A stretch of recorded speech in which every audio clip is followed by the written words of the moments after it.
Hey guys, Hux here. So I might be a little bit late to the party this time, but the March dev update just released and this PTB is going to be insane. You guys have probably watched 3 videos on this by now, but I don't care because you're watching mine. So let's do it. First thing here is a mending update. It is now going to take 2 seconds less overall, going from 12 to 10 seconds for self-mending and 8 to 6 seconds for team mending. And because of the mending nerf, the Legion is getting buffed. Ready for this? This is a lot. 1. They are decreasing the fatigue time by half a second, going from 3 to 2.5 seconds. 2. They are increasing the fatigue movement to 2.3 meters per second from 0.27 meters per second. 2.07, excuse me.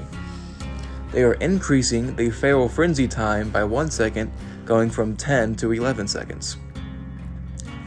4. They are decreasing the Feral Frenzy cooldown by 5 seconds, going from 20 to 15. And 5. They are increasing the Feral Frenzy speed earned by hitting a survivor to 0.24 meters per second from 0.2. And they're adjusting some add-ons for these. I'm saying these is a lot of quality of life buffs for Legion. I got them recently, but from what I've played with them, mostly in 2v8, they are quite fun. So hopefully these changes will increase the fun factor, and with the mending nerf, survivors can actually play the game a little bit while going against Legion. Now, next on the list is a lot of Xeno changes. Like, a lot, but most of them are to help survivors counter Xeno a little bit easier, which I think is fair. So, first, they increased the tail attack charge time to 0.35 seconds from 0.2. I can't talk today. They increased the tail attack charge sound for survivors. They reduced the cooldown of missed attacks from 3 seconds to 2.5. They decreased the time to exit a tunnel from 2.25 seconds to 1.5, which is way shorter. And now it's a whole bunch of flame changes to the flame turrets, burning, and all that kind of stuff. So, firstly, they increased the amount of fire it takes to burn Xeno out of crawler mode from 175 to 100, which is nice. They increased the delay before Xeno's heat starts to dissipate, which is that fire stuff around your screen, from 1 second to 15, which, wow, that's a big. They decreased Xeno's heat dissipation rate, which is when it starts going from your screen, to 2 per second from 25 per second, which is a huge nerf. And obviously they adjusted a couple add-ons for this. Like, dang, they nearly massacred my boy. The tunnel buffs are nice, and the reduced mist cooldown is nice, but damn did they buff the survivor side. Hopefully Xeno is still viable, but even if not, they're still fun to play, so, who cares. Next, Chucky buffs. They curb stomped him a couple patches ago, so these are a couple nice changes, even though it's not a whole lot. So, they reduced the cooldown of hidey-ho mode from 14 to 12 seconds, and they reduced the time to reach max speed after scampering. He's still drowning in nerfs, but at least he has a little air pocket now. Next, we have some terror radius adjustments. So, they increased both the Hillbillies and Blight's terror radiuses to 40 meters from 32, which is fair because they both have insane map mobility.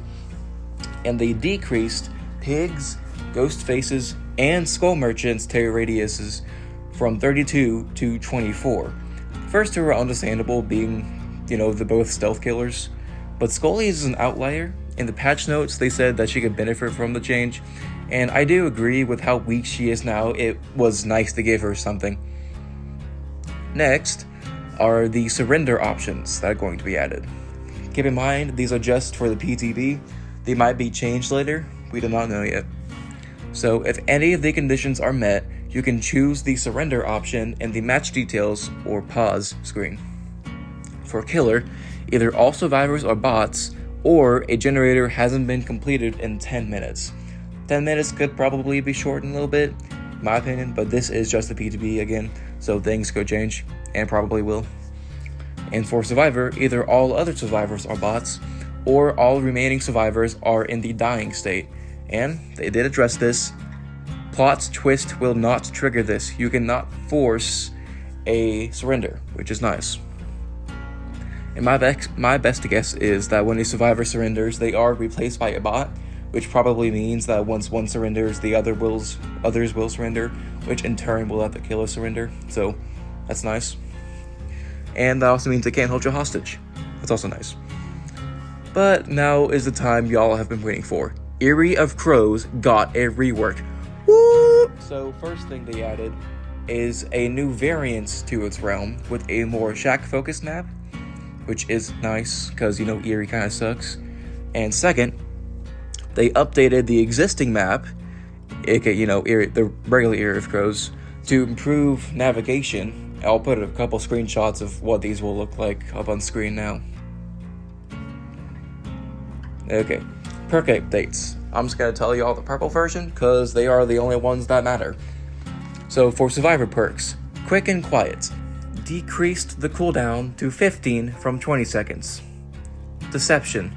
Increased the time you don't leave scratch marks to 5 from 3 seconds, and decreased the cooldown to 15 from 20 seconds. Either all these are going to be 15 to 20 seconds. Dance with me. Increase the time you leave no scratch marks from 3 to 5 seconds, and decrease the cooldown to 15 from 20 seconds. Again. Red herring. I don't blame you if you don't know this perk, but it's supposed to be pretty fun. Decrease the minimum time repairing a gen to activate this perk to 1 second from 3 seconds, and decrease the cooldown to 15 from 20. The devs said they don't really want more meta perks in people's loadouts. They want people to have a whole lot more of the off-meta perks to make some more fun builds. And these changes, while I don't play Survivor as much, they are nice. Okay, killer perks. First one is Knockout. This one got completely reworked. Now, if a survivor drops a pallet, if they run at least 6 meters away from the drop pallet within 6 seconds of dropping it, they gain a 5% hindered for 5 seconds. The dev said that this perk encouraged some unfun game styles, so they changed it while it's still being useful. Just saying. This perk is probably gonna be busted on the Hux still. It's just gonna be insane. Okay. Second one, Alien Instinct. Increased the aura reveal duration to 8 seconds from 5, and increased the duration of Oblivious from 60 seconds from 20 to 60 seconds. Hysteria. Increased the duration of Oblivious to 40 seconds from 30, and decreased the cooldown to 20 seconds from 30. Deathbound. Shortened the range it activates to 4 meters from 8, and Nemesis increased the aura reveal duration to 8 seconds from 4.